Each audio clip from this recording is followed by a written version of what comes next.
ರಾಮನಾಥಪುರ ಜೈ ಶ್ರೀರಾಮ ಸೇನೆ ಹಾಗೂ ಗ್ರಾಮಸ್ಥರ ವತಿಯಿಂದ 5ನೇ ವರ್ಷದ ಹನುಮಂತೋತ್ಸವ ಕಾರ್ಯಕ್ರಮವನ್ನು ಇಂದು ಶನಿವಾರ ಬೆಳಗ್ಗೆ ಹಾವೇರಿ ನದಿ ದಂಡೆಯಲ್ಲಿರುವ ಶ್ರೀ ಆಂಜನೇಯ ಸ್ವಾಮಿ ದೇವಾಲಯದ ಮೂರ್ತಿಗೆ ಪಂಚಾಮೃತಾಭಿಷೇಕ ಹಾಗೂ ವಿಶೇಷ ಪೂಜೆಯನ್ನು ಅರ್ಚಕರು ಮೋಹನ್ ನೆರವೇರಿಸಿದರು.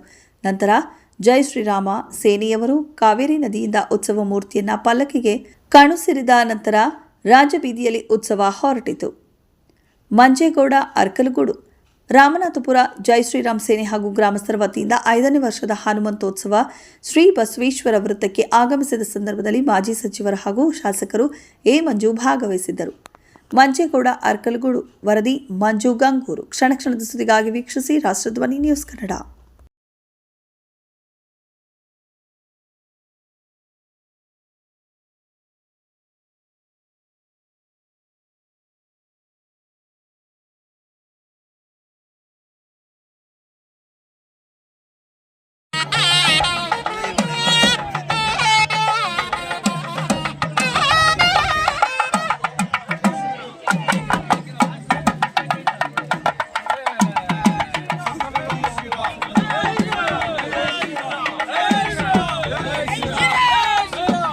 ರಾಮನಾಥಪುರದಲ್ಲಿ ಶನಿವಾರ ನಡೆಯುವ ಹನುಮ ಜಯಂತ್ಯೋತ್ಸವದ ಪ್ರಯುಕ್ತ ರಾಮನಾಥಪುರ ಬಸವೇಶ್ವರ ವೃತ್ತದಲ್ಲಿ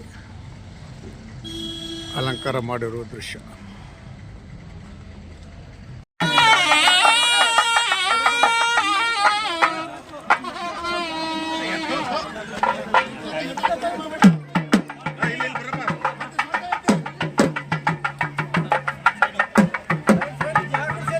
ಹಿಂಗೆ ಬನ್ನಿ